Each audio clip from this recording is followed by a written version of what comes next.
sahabat ekonomi, kembali lagi di podcast kami yaitu Ekonomi Kita. Tempat kita ngobrolin isu-isu ekonomi dari yang ringan sampai yang serius, dari yang lokal sampai yang global, semua dibahas santai tapi tetap bermutu. Dan yang paling penting, kita coba melihat semuanya dari sudut pandang Islam. Karena kita percaya bahwa Islam punya solusi untuk segala masalah, termasuk soal ekonomi. Bener banget nih, hari ini kita bertiga hadir bareng dengan saya Lupita Lul Asmi, Saya Kalista Zaima Anida. Dan saya Ainun Janatin yang bakal temenin kalian selama kurang lebih dari 10 menit. Jadi, duduk yang nyaman, dengarkan Hiza dan siap-siap mikir karena kita bakal bahas sesuatu yang bakal banget sama realitas hidup kita. Oke, kita mulai dengan satu pertanyaan. Pernah nggak sih kalian itu merasa susah banget cari kerja di daerah sendiri? Udah lulus kuliah, udah lulus SMA, SMK, tapi lowongan kerja yang cocok tuh langka. atau pernah lihat tetangga yang serabutan, hari ini buruh bangunan, besok jualan bakso, lusa nganggur lagi.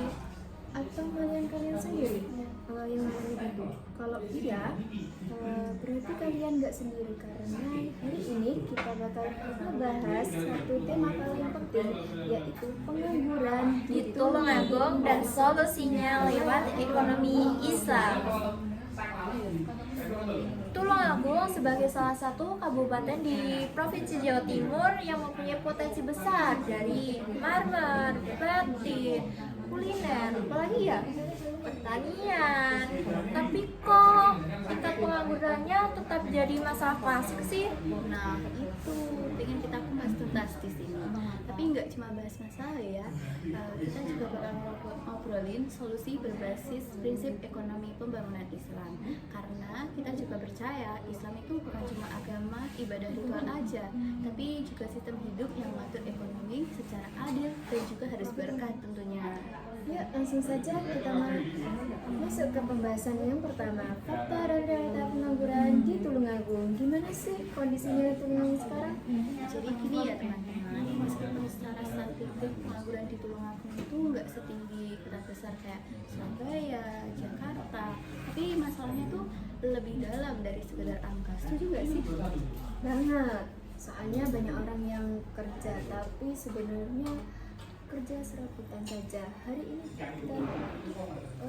ini jadi tukang bangunan, besarnya jadi jalan keliling.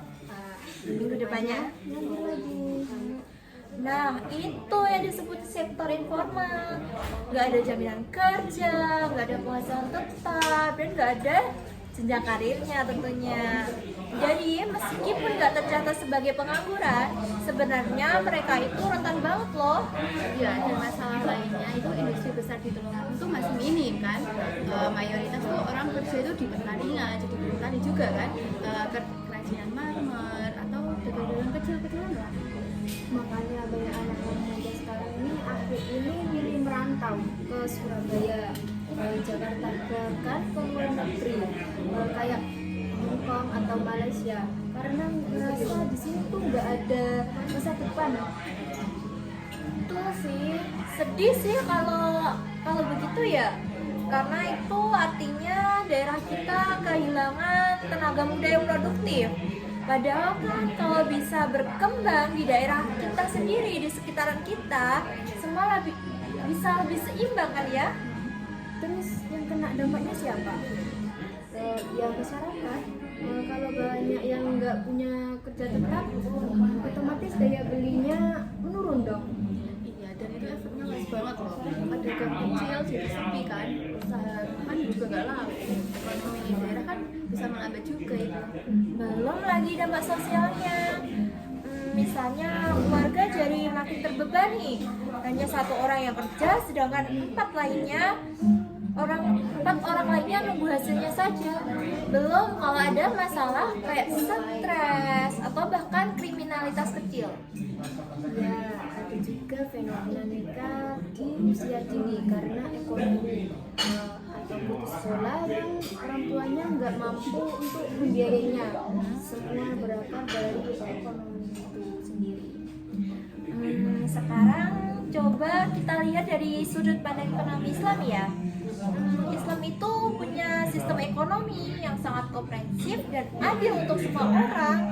Betul, dalam ekonomi Islam itu pembangunan itu gak cuma soal pertumbuhan aja loh, tapi juga soal distribusi kekayaan, keadilan sosial, dan tentu saja keberkahan juga. Prinsip Milkiyah ya, bahwa harta itu amanah dari Allah. Terus ada tawazun, yaitu distribusi kekayaan yang seimbang. Dan juga jangan lupa instrumen seperti zakat, infak, sedekah, dan wakaf. Jadi itu intinya ekonomi Islam itu ngajarin kita bahwa pembangunan harus ngangkat semua lapisan masyarakat. Jadi bukan hanya cuma yang udah kaya semakin kaya, yang miskin itu tetap miskin atau bahkan semakin miskin. Sekarang kita masuk ke solusi. Gimana sih prinsip ekonomi Islam itu bisa membantu atau mengatasi pengangguran itu loh aku? Pertama, kita bisa memanfaatkan wakaf produktif, misalnya wakaf tanah yang dibangun jadi kios UMKM atau tempat pelatihan kerja. Jadi hasil sewa dari kios tadi ya bisa diputar lagi, diolah untuk membiayai pelatihan, beasiswa vokasi, bahkan modal usaha untuk pemodal lokal yang ada sekitar kita. Jadi bisa menjadi jangka panjang, nggak harus itu saja gitu. Kedua, itu bisa dengan zakat. Biasanya kan zakat itu dibagikan dengan bentuk sembako kayak beras kan. Nah, tapi sekarang itu sudah mulai banyak yang pakai zakat produktif loh. Jadi artinya gini ya, dana zakat dipakai buat modal usaha kecil, misalnya bagi ibu kota, juga usaha kuliner, atau bantu pemuda punya alat produksi gitu. Ketiga, kita perlu edukasi kewirausahaan. Jadi, tapi menggunakan berbasis prinsip nilai Islam. Jadi, biar usaha yang kita tumbuh itu bukan hanya untuk secara materi, melainkan juga untuk keberkahan, bermanfaat bagi semua lapisan masyarakat. Ya, jadi bukan cuma cari cuan aja loh, tapi juga bantu orang lain, jujur, harus adil, dan no tipu-tipu loh ya. Nah, yang keempat ini pakai sistem bagian silakan. Kayak musyawarah atau mudharabah buat pembiayaan usaha. Nggak perlu pinjaman itu berbunga yang bikin stres. Misalnya nih ya, kita ada koperasi syariah lokal. Ini bisa membantu pembiayaan usaha pemuda yang ada di sekitaran kita bantu. Dan kemudian ada bagi hasil sesuai kesepakatan sejak awal, jadi semua akan adil. Iya, terus ada yang kelima dan yang keenam dengan digitalisasi UMKM. Ada petani batik, masker, makanan itu bisa banget loh dikembangkan ke marketplace yang halal, tapi tetap dengan berpartisipasi juga. Dan jangan lupa ya, skill digital itu juga harus diajarin dari sekarang biar UMKM ini juga kita salah saing gitu. Jadi itu intinya masalah pengangguran itu memang kompleks ya. Cuma kalau kita mau bergerak bareng nih, kita bareng-bareng bergerak, pasti kita bisa kok, ya kan? Iya, pemerintah daerah, lembaga zakat, pesantren, kampus, anak muda, semua itu harus hidup bareng buat sistem ekonomi lokal yang islami dan juga berkelanjutan. Jangan tunggu Jakarta sekarang, jangan tunggu Jakarta turun sekarang ini ya. Kita bisa juga belajar lokal dari komunitas kecil dan dari rumah sendiri. Oke, baik sahabat ekonomi, itu tadi obrolan kita tentang pengangguran dan ekonomi Islam yang ada di wilayah Kabupaten Tulungagung ya teman-teman ya.